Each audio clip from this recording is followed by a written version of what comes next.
각이사는 증시 각도기. 안녕하세요. 나침반 안지원입니다. 네, 안녕하십니까. 각도기 곽상철입니다. 시장이 진짜 신기하네요. 네. 생각보다는 그냥 다행이에요. 아, 미국 시장 빠진 거에 비해서? 네. 사실 미국 시장 오른 거하고도 상관없었잖아요. 근데 항상 이제 영향을 받았으니까. 네, 불리하게만 때려 맞았으니까 네. 오늘도 살짝 걱정을 했죠. 우리는 지금 미국은 지금 거의 최고치 근처에 있는데 우리는 아직 멀었잖아요. 그렇죠. 근데 이제 미국이 이렇게까지 올라갈 때 우리가 그 수혜를 함께 누리지 못했는데 디커플링이 됐었는데 떨어질 때 하락할 때는 또 같이 또 커플링 되는 모습을 많이 보였다 보니까 좀 네. 불안하긴 했는데 네. 오늘 그래도 나스닥이 1.8% 빠진 거에 비해서는 코스닥은 오히려 플러스 1%로 끝났고요. 네. 코스피는 마이너스 1.1%, 뭐 S&P 1.3% 빠진 거랑 뭐 비슷했습니다. 네. 네, 오늘 코스피 많이 하락했던 건 그동안 좀 많이 올랐던 회사들이 오늘 좀 떨어졌습니다. 특히 저PBR, 은행, 증권, 보험, 지주사들이 오늘은 조금 조정을 받았어요. 보험 많이 빠지대, 진짜. 근데 뭐 워낙 많이 올라서 이 정도는 뭐 워낙 많이 올랐죠. 항상 이제 업종 상승률 거의 1등 위주로 네. 보험이 많이 포진이 됐었는데 오늘은 오랜만에 꼴등의 보험이 있었습니다. 그리고 너무 신기했던 게 어제 우리가 막판에 뭐 엔터주 걱정이야 막 이런 얘기 했잖아. 네. 대신증권의 이제 반등이다 리포트를 어저께 말씀드렸는데 오늘 다 올랐어. 오를 이유가 없는데 뭐 오늘 그러니까, 올랐어요. 역시 가까운 끓인 거지. 내가 걱정하고 오르더라고. 아 맞네. 진짜 각방꿀로 올랐네. 오늘. 신기하더라고. 와, 내가 걱정하니까 이렇게 오르네. 막. 주가가 빠지니까 이것저것 생각이 많아진다 이런 그렇지. 얘기 했었는데 네. 진짜 안 돼. 그러니까 자기를 믿으면 안 돼. 그죠? 네, 맞아요. 자기를 믿으면 안 돼요. 항상 자기를 부인해야 돼. 네. 네, 그래서 오늘 코스피와 코스닥이 좀 많이 엇갈렸던 시장이었고요. 오늘은 홍콩이 장을 열었어요. 그렇죠. 연휴 끝나고. 아주 좋습니다. 현재 홍콩 항생테크는 2.3% 올라 있고요. H는 1.7%, 항생은 1% 올라 있습니다.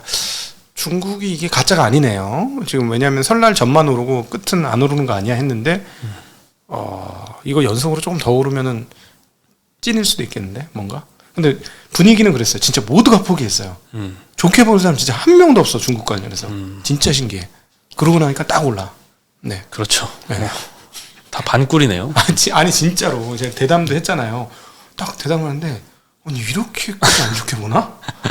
너무 안 좋게 보는 거야. 사람들이 모두가. 그러니까 중국은 거의 망했어. 이제 망했고 끝난 나라야. 그런 정도의 분위기였거든요. 신기해. 근데 원래 이제 바닥에서 주가가 올라오를 때는 뭔가 좋은 게 생겨서 올라오는 게 아니라 가장 최고로 안 좋았다가 그게 조금씩 덜 안 좋아지기 시작할 때 밑에서 반등을 하잖아요. 그러니까 팔 사람 다 팔았을 제일 안 좋게 보는 사람이 제일 많을 때가 바닥이긴 하죠. 그렇죠. 주가가. 맞습니다. 네. 예, 오늘 업종별로는 의료정밀이 반도체 때문에 올랐어요. KC텍이 6% 오르면서 의료정밀이 1등을 했네요. 서비스 업종이 2등했는데 오늘은 게임주들이 모처럼 반등을 했습니다. 맞습니다. 네, 많이 올랐던 거 좀 떨어지고 많이 떨어졌던 게 오늘은 좀 올랐는데 네. 많이 떨어졌던 것들 중에서 오늘 게임주들이 많이 포진이 돼 있었고요. 엔터주도 있었어요. NHN이 8%, 뭐 크래프톤이 4%, NC도 3%대 상승했고요. 하이브가 오늘 6% 네. 올랐고 다른 엔터주들도 소폭 상승했습니다. 네.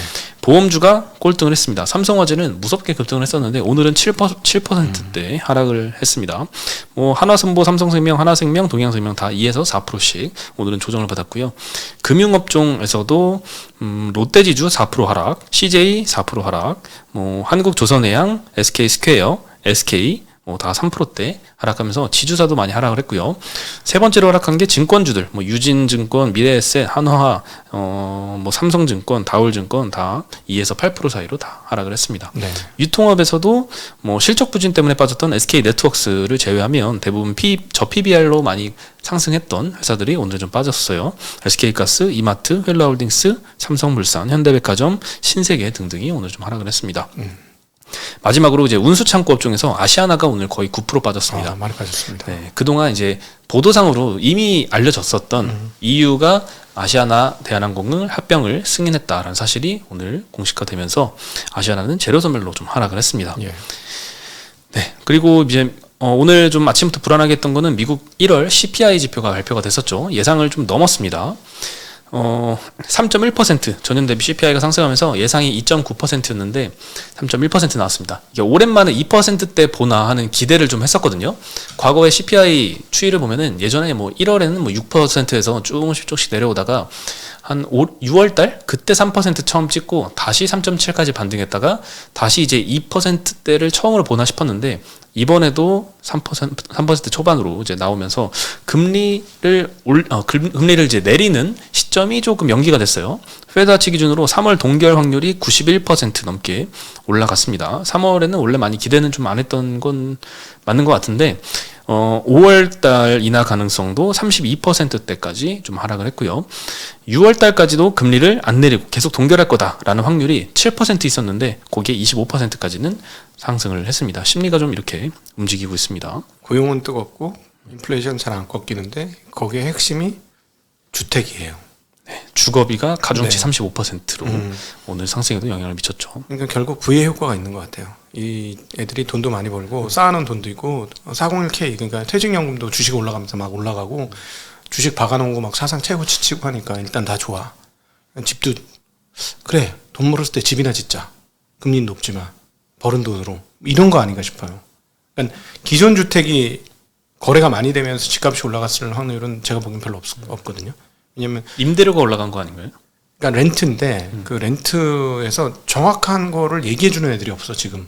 근데 제가 보기에는 아마 신규 주택 쪽에서가 많이 오르지 않았을까 하는 생각이 많이 듭니다. 왜냐하면 기존 주택이 올랐을 리는 없고 그러면 집 공급 부족했던 건 분명히 맞는 것 같고 지난 한 10년간 그러니까 그런 쪽에서 계속 수요가 터지면서 만약에 근데 이게 맞다면 렌트 쪽은 계속 안 빠진다는 얘기지 생각보다.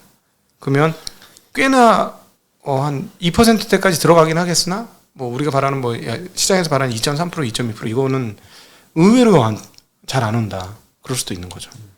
미국은 참 이 주거용 부동산이랑 상업용 부동산이랑 완전 극단으로 거꾸로 가는 것 같아요. 그렇죠. 지금 상업용 부동산은 주요 뭐 뉴욕이나 뭐 샌프란시스코나 이런 지역들은 건물 가격이 뭐 반토막 난 데도 있대요. 상업용 부동산이 엄청 침체에 늪에 빠져서 네. 대체 투자 엄청 많이 했잖아요. 국내 그렇죠. 연기금부터 해서 뭐 금융기관에서 개인들까지 이제 셀다운이 됐던 금융 상품들도 굉장히 해외 부동산 투자하는 미국 부동산 투자하는 상품들 많았었는데 그게 지금 많이 수익률이 좀 안 좋은 상황이에요.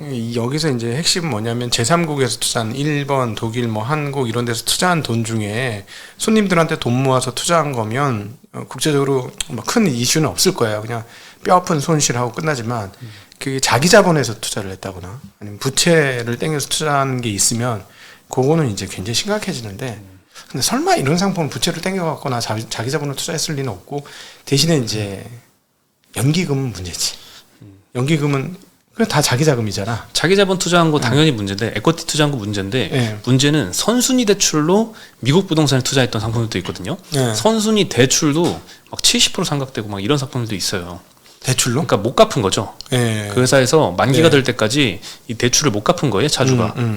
그리고 나서 만기가 됐는데도 네. 원금 상환을 못 하고 그래서 뭐 기간 연장해주고 좀 뭐 태형건설 같은 사태가 좀 벌어지고 있는 거죠, 미국 상업용 부동산은. 지금 한 20 몇 프로씩 저기 공실 나니까 그거 결국 마진 얼마 하겠어. 한 5에서 7%에서 마진 잡고 했을 텐데 막 30% 가까이 공실 나면 그 차이만큼 손실이 빵빵 터지는 거 아니야, 그죠? 네, 공실률도 엄청 높고 네. 심각합니다. 네. 그리고 오늘 IT 섹터가 장 초반에는 좀 많이 안 좋았는데 반등을 다 성공을 했습니다. 특히 뭐 HBM, CXL, 디자인하우스 이런 업체들이 좀 강세를 보였는데요. KB증권에서 그 세물트머니 최대 9,000조 원 투자해서 반도체 공장 더 짓겠다 이야기했었잖아요. 네. 이게 이제 향후에 중장기로 AI 메모리나 이제 파운드리 수요가 큰 폭으로 좀 증가할 것이다라고 하면서 삼성전자, 하이닉스, 가온칩스의 수혜를 딱 전망을 했습니다. 특히 이제 가온칩스는 SoC 회로 설계 그리고 AI 칩 생산까지 이제 턴키 솔루션을 유일하게 제공하는 업체라고 하고 ARM과 파트너십을 맺은 지 1년 만에 ARM의 디자인 파트너 삼성전자도 이런 거 있잖아요. 네. 디자인 솔루션 파트너. 이것 중에서 베스트 디자인 파트너상을 수상을 했다. 그래서 ARM 요즘 잘 나가잖아요. 막 2배 단기간에 급등하고 이러는데 ARM이 이제 온디바이스 AI 시대에 훨씬 더 이제 많은 역할을 할 것으로 기대되는데 그에 따라서 뭐 가온칩스나 삼성, 하이닉스도 좋을 것이다라는 전망을 했습니다. 가온칩스가 어저께 굉장히 급등했는데 오늘 추가로 또 5% 또 네. 상승하는 모습을 보여줬어요.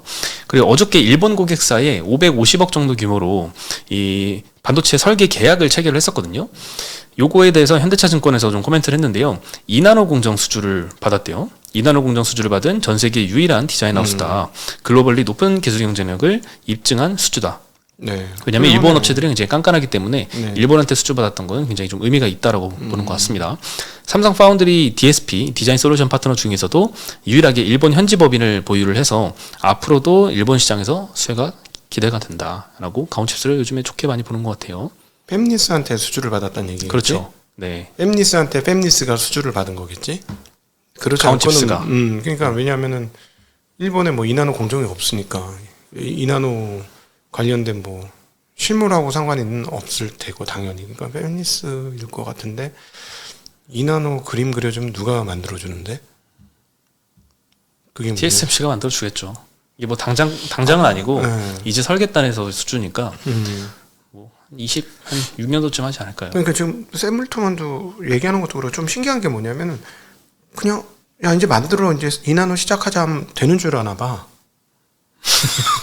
난 그게 되게 얘네들이 야 이거 돈 넣으면 되는 줄 아나 봐. 그게 조금 신기해요. 어떻게 이렇게 그동안 우리가 개고생하면서도 안 되는 이 과정들을 우리가 계속 봐왔는데 우리 입장에서 그렇게 쉬운 거 아닌데 돈 넣는다고 되는 건 아닌데 신기하다. 그러니까 아니 TSMC가 그거 설비 증설하면 돈 버는 거 몰라서 설비 증설 그렇게 팍팍 안 하겠어요? 다 아니면 뭐 협상 전략일 수도 있지 않을까요? 어느 정도? 자금 상황도 있고 그다음에 수율 상황도 있고 하니까 수율 뭐 예를 들어서 만들었는데 한 30% 나오면 그거 갖고 팔 장사가 안 될 거니까 그거 다 계산을 다 할 건데 그러니까 좀 쉬운 줄 아나 봐.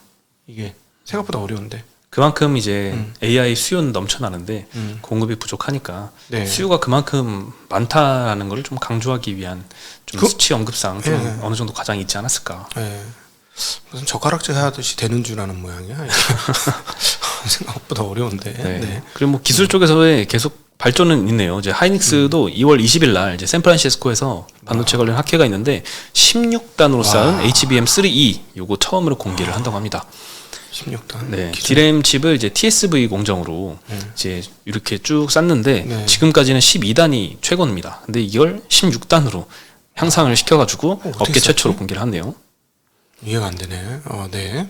네, 그리고 16단으로 쌓은 HBM4를 올해 안에 개발을 해서 26년도에 양산하겠다라고 계획도 이야기하고 있습니다. 실제로 저 12단도 조금 그 실험실에서 만들어진 거죠. 양산 사이즈는 아닐 거예요. 아마 지금 양산은 훨씬 더 그보다 낮을 거예요. 대단하네. 네. 작년도부터 양산하지 않았나요? 12단? 12단. 10단 아닐걸요. HBM3E. 2는 지금 양산 아닐걸요. 앞으로 양산일걸요. 네.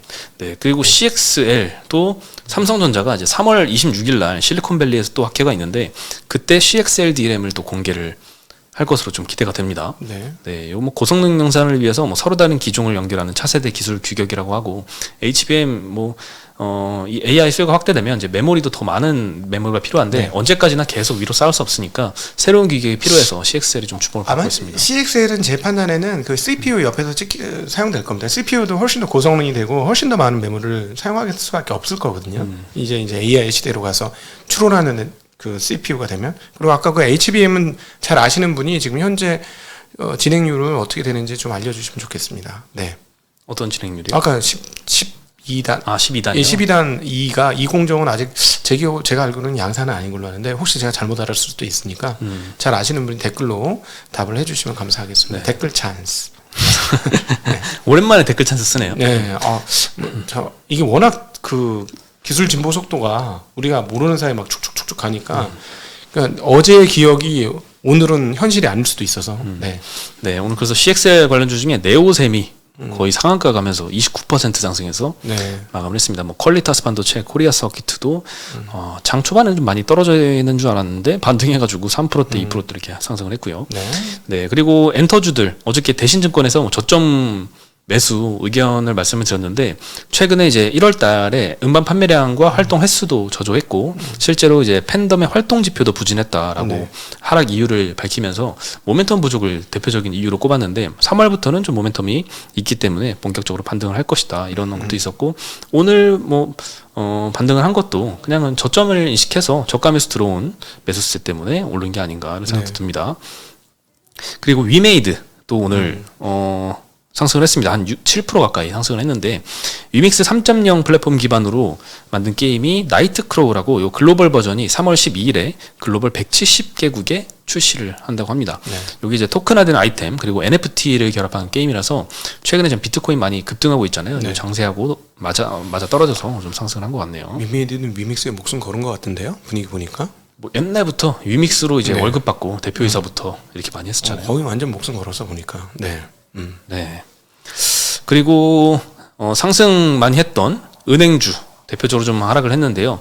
그 사실 계속 내용은 좋아요. 주주환원 확대하겠다고 했고 30% 어저께 평균이 33.7%라고 이제 은행주들의 주주환원 많이 기대가 된다 말씀드렸는데 올해 예상은 KB와 신한은 40%입니다. 네. 네, 점점 이게 확대가 되고 있는 모습은 긍정적인 것 같은데 이미 발표할 거 다 발표했잖아요. 네. 실적 발표하고 컨콜 때 자사주 소각 발표하고 해서 당분간은 뭐 모멘텀이 있겠어라는 생각 때문에 이제 좀 차익 실현에 나선 그런 움직임 때문에 오늘은 좀 하락한 것 같네요. 단기로 많이 올랐죠. 너무 많이 올랐죠. 더 갈 거라도 쉬었다 가는 게 맞는 것 같아요. 더 갈 거라고 요새 할지라도. 이제 KB도 그렇겠지만 우리 사주 네. 인출해가지고 파는 분들도 보이는 것 같아요. 그럴 수 있겠네요. 너무 많이 몇 년 만에 올랐다라고 몇 년 만에 생각하는 온 가격이냐 감격적이다. 드디어 먹었다.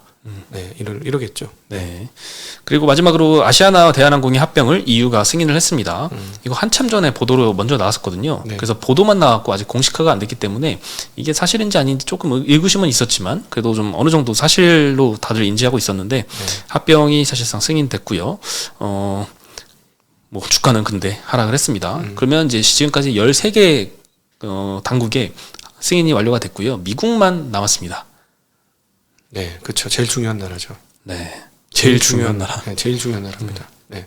네. 미국의 이제 최근에 이제 제가 읽었던 책 중에 빅리스라는 책이 있어요. 네. 약간 거대 기업 그리고 독점 그 독과점을 좀 어느 정도 규제를 해야지 네. 공정한 경제 환경이 조성이 된다 이런 류의 책이었는데 미국 법무부가 상당히 무섭더라고요.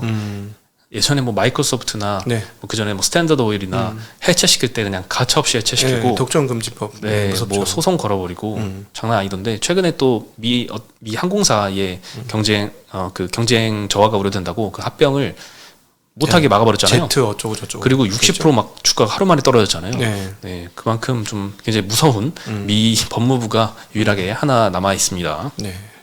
오늘 아시아나 IDT는 18%나 떨어졌습니다. 한진칼 8% 하락했고요. 에어부산 대한항공도 1에서 3%씩 하락을 했고 티웨이 항공은 오히려 이번 EU가 승인을 해주는 조건부 승인이었는데 그 조건에 유럽의 한 4개 노선 대한항공과 아시아나가 합병되면 중복되는 네. 노선이 한 4개 생기는데 그거 4개를 티웨이에 다른 주기로 쪽으로? 했습니다. 네. 그래서 티웨이는 오히려 여수혜가 부각돼서 오늘 2%대 상승을 했습니다. 네.